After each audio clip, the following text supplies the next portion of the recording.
जितने आस्था चैनल पर कथा सुन रहे हो, जितने फेसबुक और यूट्यूब पर सुन रहे हो, बहुत सावधानी से सुनना। तो जिनकी यहाँ संपदा की कमी होती है, वैभव की कमी होती है, लक्ष्मी की कमी होती है, प्रतिष्ठा की कमी होती है, धन की कमी होती है, उसके लिए महाराज शनिवार के दिन अगर शिव की आराधना करी जाए, शनिवार के दिन अगर शंकर को जल चढ़ाया जाए, तो जिंदगी में व्यक्ति की पार में अगर तकलीफ हो, कमाई अच्छी नहीं हो रही हो, पार नहीं चल रहा हो, तो निवेदन करूंगा कि इस पीपल के वृक्ष के नीचे जो शनिवार को दिया लगाएगा, वो लक्ष्मी और नारायण को अपने घर ले जाएगा। इसलिए शनिवार के दिन पीपल के वृक्ष के नीचे दिया का प्रमाण है महाराज। और सुन दरिद्रता देवी, तेरे पेड़ के नीचे जो कोई कह रहा था गुरुजी पशुपति व्रत क्या स्त्री करती है, नारी करती है, केवल लेडीज कर सकती है? शिव महापुराण में लिखा, पशुपति व्रत बच्चा, बूढ़ा, जवान, स्त्री, पुरुष, सौभाग्यवती, बिना सौभाग्यवती, कुंवारी, कैसी भी हो, कोई पुरुष हो कोई स्त्री हो, सब पशुपति व्रत कर सकते हैं। दुनिया में सब कोई नहीं जो नहीं कर सकता। पशुपति व्रत सबके लिए है, बस दिल से करना, दिल से है। कोई सरकारी चीजों में अगर तकलीफें आ रही है तो शिव का नाम लेकर आप अपना कर्म जरूर करना, मेहनत जरूर करना, कर्म के साथ में शंकर पर विश्वास रखकर एक अक्षत का दाना, 5 बेलपत्र 5 दुर्बा हाथ में लेकर शिव का स्मरण कर कर श्री शिवाय नमस्तुभ्यम कहकर, अगर श्री शिवाय नमस्तुभ्यम भी नहीं कह सकते, पंचाक्षर मंत्र नमः शिवाय, षडाक्षर मंत्र ओम नमः शिवाय या फिर श्री शिवाय नमस्तुभ्यम बोलकर शिव को जो स्थान आपको बताया है, स्थान देखा है ना, फिर ध्यान देंगे। अशोक सुंदरी से शिवलिंग के बीच की जो खाली जगह है, देख रहे हो आप लोग?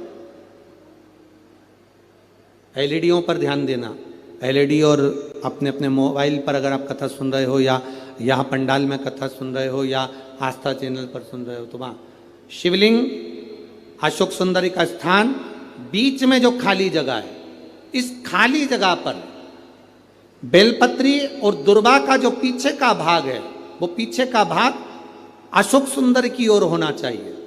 अशोक सुंदर की ओर उसका भाग हो जाए, और पत्ती को इस तरह से शिवलिंग और जो खाली जगह है उसके मध्य में रखकर, कोई सरकारी चीज के लिए, कोई प्रशासनिक चीज के लिए, कोई केस के लिए, कोई कानूनी कार्यवाही के लिए, कोई तकलीफ में घिरे हुए हो, तो उस स्थान पर ये बेलपत्र केवल एक बार चढ़ाकर बाबा से विनती करना, बाबा उसको स्वीकार जरूर करेगा, कार्य सफल जरूर करेगा।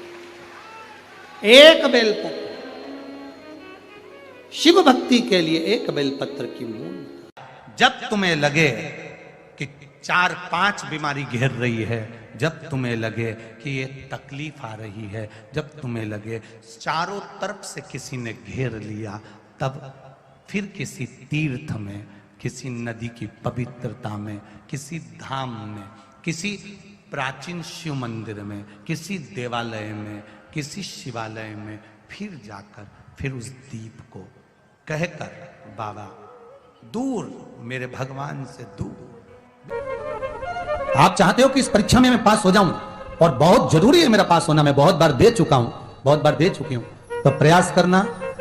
एग्जाम के पहले कोई सोमवार पड़े, त्रिपुरा सुंदरी माता का नाम लेकर उत्तर की ओर मुख कर कर गन्ने का रस, शुगर का रस, गन्ने का रस, एक का रस लेकर दोनों हाथों में कलश में भरकर नाम और गोत्र आपका बोलकर मन की कामना कर कर, जैसे कांवड़ शिव जी को चढ़ाते हैं दोनों हाथ से, उसी तरह वो गन्ने का रस से शंकर जी का अभिषेक त्रिपुरा सुंदरी के भाव से कर दीजिए महाराज।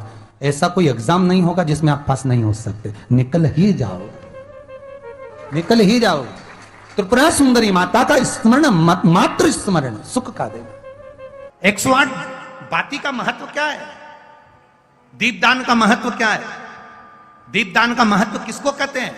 दीपदान कैसे करा जाता? कार्तिक के महीने में, नदी में नहीं, कार्तिक महीने में दीपदान करा जाता है। शिव पुराण कह रही है शंकर। विषम परिस्थिति हो, बहुत हिम्मत ना हारते हुए, कभी भगवान अकेले में एकांत में आप पहुंचे उनके पूजन के लिए, कनेर का पुष्प वहां रखा है,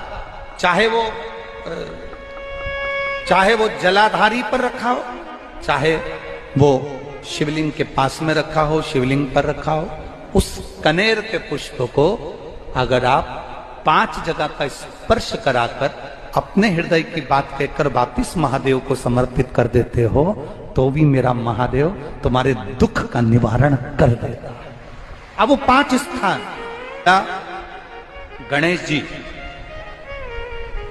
जी का जो स्थान होता है वह जगह, दूसरा षडानंद कार्तिक, तीसरा अशोक सुंदरी वाला स्थान, चौथा जलाधारी जो ऊपर से बूंद बूंद जल नीचे गिरा रही है, जया, विषहरा, श्यामली बारी, दौतली, देव, शंकर जी की 5 बेटियों का। और 5वें नंबर का है शंकर भगवान के, जो कैसे वर्णन किया जाए, त्रिशूल के 3 भाग होते हैं, 3 भाग का जहां मिलन होता है। 5वां स्थान, ये 5वां स्थान, यहां पर श्री शिवाय नमस्तुभ्यम। दर्शकों, हर हर महादेव। स्वागत है आपका अपने YouTube चैनल में। दर्शकों, शनिवार के दिन का बड़ा विशेष महत्व होता है। जो भी व्यक्ति अपनी मनोकामना पूरी करना चाहते हैं, मात्र 2 दीपक शनिवार के दिन प्रदोष काल में इस स्थान पे जला देते हैं तो उनकी मनोकामना अवश्य पूरी होगी। दर्शकों, जो भी हम आपको उपाय बताते हैं, पूजनीय पंडित जी की कथा सुनकर समझकर आपको समझाने का प्रयास करती हूँ। इसलिए जो भी भाई बहन चैनल पे पहली बार आए हैं, आप चैनल को जरूर सब्सक्राइब करें, ज्यादा से ज्यादा शेयर करें। दर्शकों, शनिवार के दिन जो भी व्यक्ति महादेव की शिवलिंग पर 1 लोटा जल समर्पित करता है, कार्यों में कभी कोई रुकावटें नहीं आती हैं। उनके घर में धन